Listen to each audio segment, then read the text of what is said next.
আপনি ইন্ডিয়ান নাগরিক হিসেবে যখন ম্যাপের উপরে দাঁড়িয়ে থাকবেন, আপনি চিন্তা করতে পারবেন যে বাংলাদেশ নামক রাষ্ট্রটা আপনার জন্য কি পরিমাণ সিকিউরিটি থ্রেট। পুরো একটা রাষ্ট্র, এবং ওরা অনেক সময় মজা করে বলে যে পৃথিবীতে একটা দেশ আছে যে দেশের ম্যাপ কিনলে আরেকটা দেশের ম্যাপ ফ্রি পাওয়া যায়, সেটা হলো ইন্ডিয়ান ম্যাপ। কিনলে বাংলাদেশের ম্যাপ ফ্রি।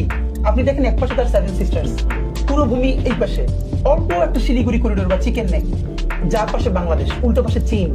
এইখানে যদি বাংলাদেশ তাকে কোঅপারেট না করে, তাহলে তার জন্য সেভেন সিস্টার্স নিয়ে তো বিরাট ঝুঁকি আছে তার জন্য। এটা তার জন্য অফকোর্স সিকিউরিটি থ্রেট। বাংলাদেশের ছোট্ট জমিনে প্রায় 20 কোটি মানুষ, সেটা যদি অশান্ত হয়ে ওঠে, ইন্ডিয়া কোনোদিন স্থিতিশীল থাকতে পারবে না, কারণ তার এক পাশে স্বাধীনতা আন্দোলন বহুদিন ধরে চলে এবং সেটাকে আবার হেল্প করার জন্য অনেক দেশ বসে আছে। এখন আমাদের যেটা বোঝা ব্যাপার, এইখানে গণ অভ্যুত্থানে আওয়ামী লীগের যেটুকুন পতন হয়েছে, এর থেকে অনেক বেশি পতন হয়ে গেছে ইন্ডিয়ান আধিপত্যের, ভারতীয় আধিপত্যবাদ যেটা।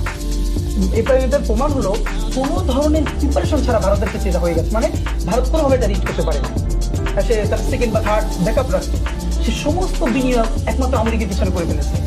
এবং এই যে জনগণের সাথে ন্যূনতম সম্পর্ক নির্মাণ এটা না করে সে এইটা করার ফলে হয়েছে কি, আপনি খেয়াল করবেন যে ভারত প্রথম 5-6 মাসে যেভাবে অফিসিয়ালি রিয়েক্ট করতেছিল, আপনি চিন্তাই করতে পারবেন না পৃথিবীর 5-7টা পাওয়ারফুল রাষ্ট্র ফরেন পলিসি এরকম হইতেছে। মানে ইট ওয়াজ নট ফাংশনিং, মানে আপনি বুঝতে পারবেন যে তারা প্রিপেয়ার ছিল না।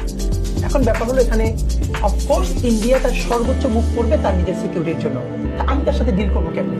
এখন আমি যেরকম প্রচন্ড সিকিউরিটি ক্রাইসিস অন্যের জন্য, আর আমার ঐক্যবদ্ধ কতটা থাকা জরুরি।